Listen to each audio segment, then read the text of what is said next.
Hey, what's up? Bino here with week 3 of the BMO Report. Carl is on assignment.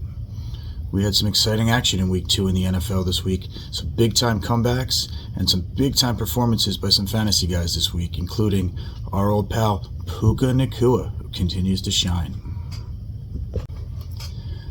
Injuries continue to be a problem in week 2 of the NFL. We had some major injuries from Nick Chubb, who went down for the season on Monday night. Saquon Barkley injured his ankle. Looks like he's going to be out for a couple weeks. We also had David Montgomery go down, and his status unknown yet, but it looks like he's going to be out a few weeks.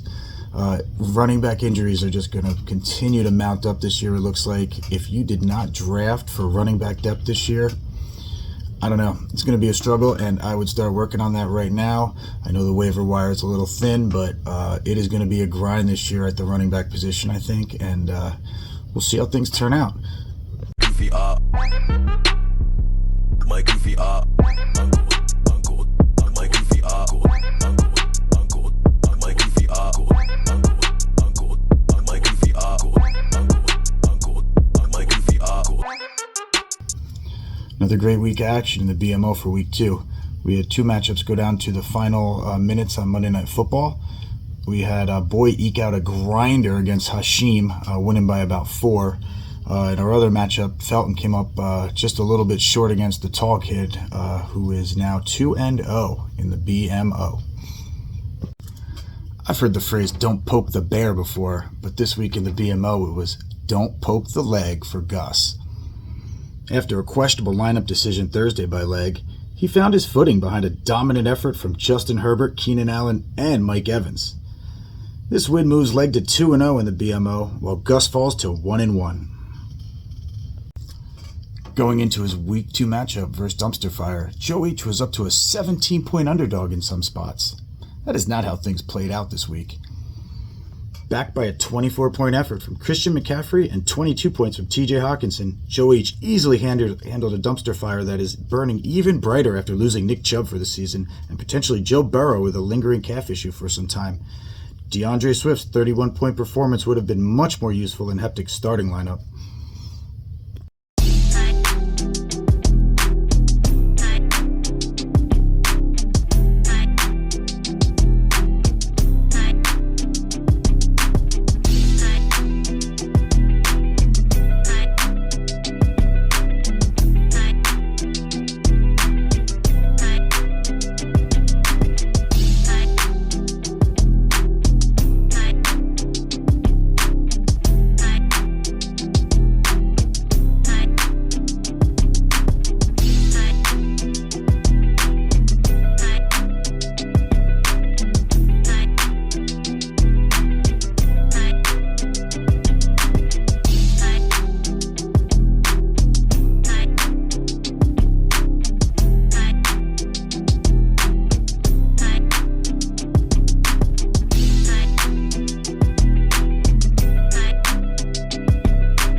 Alright, looking at week 3 in the BMO, we find ourselves with 5 unbeaten teams and 5 winless teams.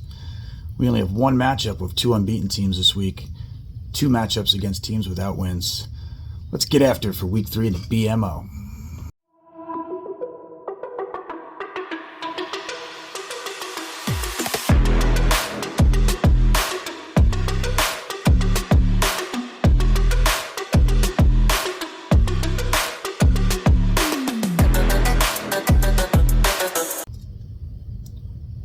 We got Tall and Spoony in our only matchup of 2-0 teams this week in the BMO. There is no Spoons. QB Daniel Jones faces a tough matchup Thursday night versus the 49ers. He'll need some big games over the weekend from Bijan Robinson and Amon-Ra St. Brown to match Tall's boys. Despite starting Devin Singletary in a non-bye week, I like Tall to get by Spooney in a close one. Tall's wide receiver group should be the difference in this one. We got two of the new guys in the BMO facing off this week in the someone's got to win this one matchup. Uncle Eddie, great on the BMO content, not so great at the actual BMO Fantasy Football League so far. He'll look to find his way this week versus a booty-filler team who hopes to get Aaron Jones back and a better performance from Josh Jacobs. Look for Jordan Love to get slowed down this week versus a tough New Orleans defense. I think Doughboy pulls the upset over everyone's favorite uncle to get his first win in the BMO.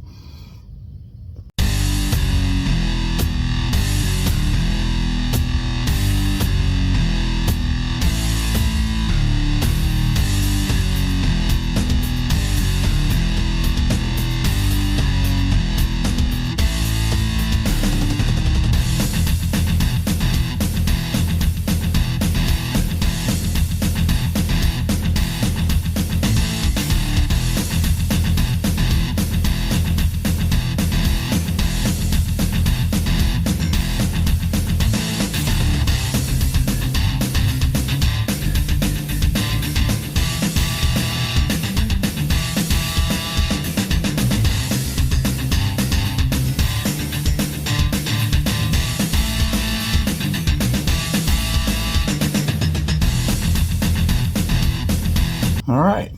Thanks for that contribution, Carl. As always, great work. It's about that time to check in with everybody's favorite uncle, Uncle Eddie. Enjoy.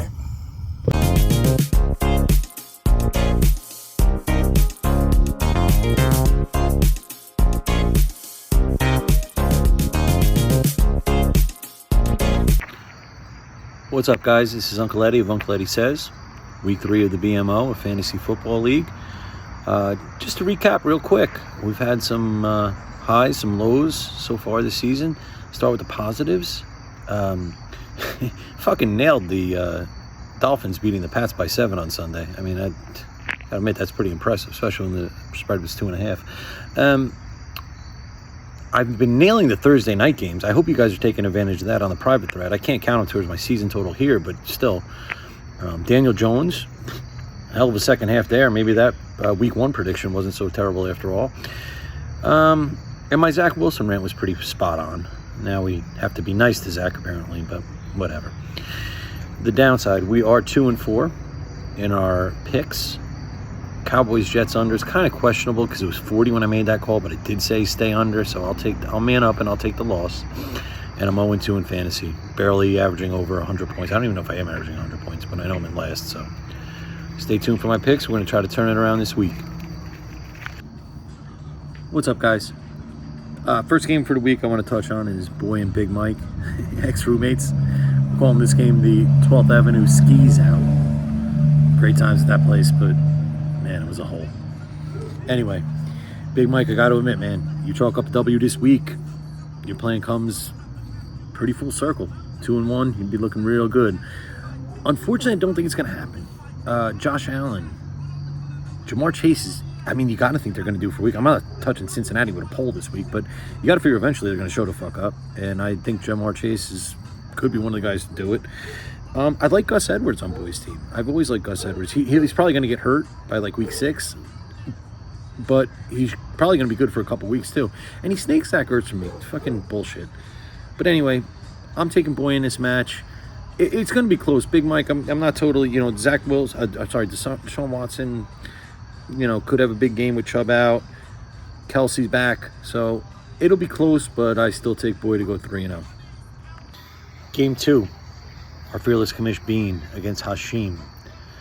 On paper, this is a mismatch.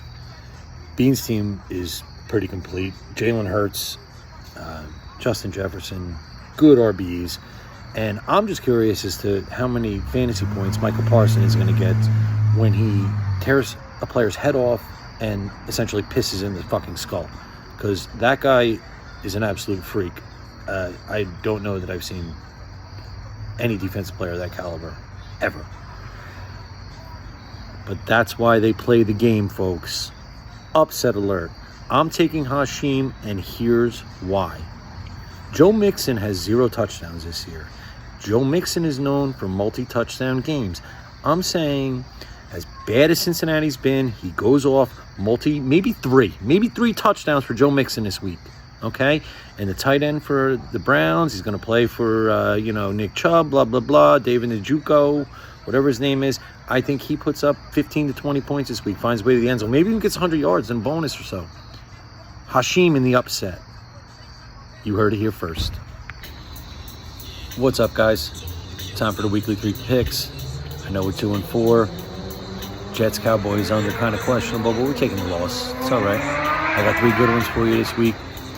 First one's a game I'm actually just really excited to see, Atlanta and the Lions. I think the Lions are legit this year. I don't think Atlanta's a slouch. They got that good rookie running back. But I'm on Ross St. Brown. I think he's going to establish himself as one of the top wide receivers in the league. And I think there's a good chance he does it this week. Love the Lions at home, -3.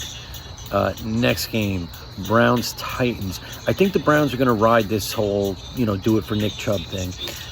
They're -3.5 right now. I kind of hate the hook, but I think they show up this week. I think they put forth a big effort, and I like the Browns -3.5 against the Titans.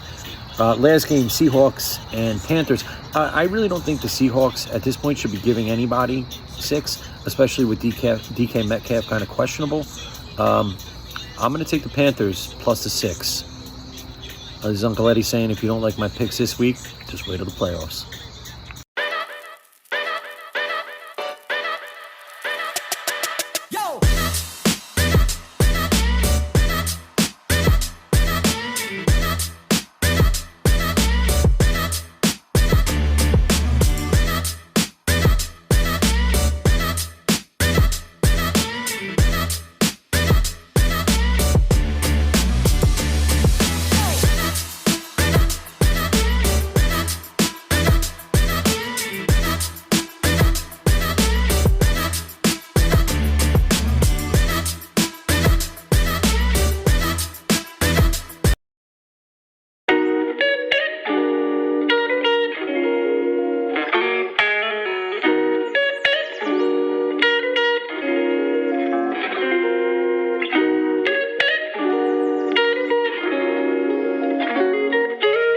Buffalo's about to go in. Let's take James Cook out of the game.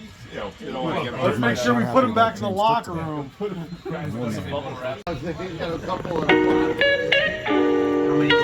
many Trulies and vodka? Doing lines of vodka. Cooler.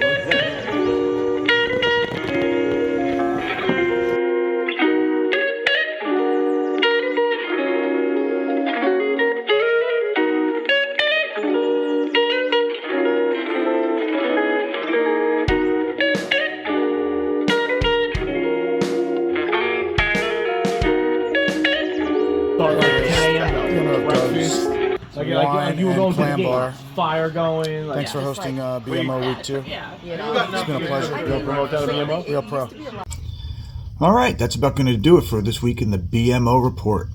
Another great episode. Appreciate Uncle Eddie stopping by as always. Carl, thanks for your contributions. We got a great week of action in the NFL. Some big-time games to check out. So everybody have a great weekend. We'll see you back here next week for BMO Week Report number 4.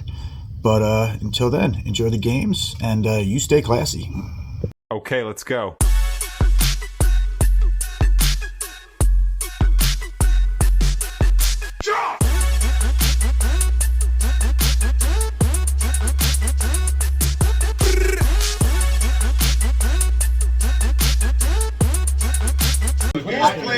I'm here with Joe. We're going to be promoting October 28th, Jets Giants over at Joe's Bar. It's going to be a big event. We'll see you there. Thanks.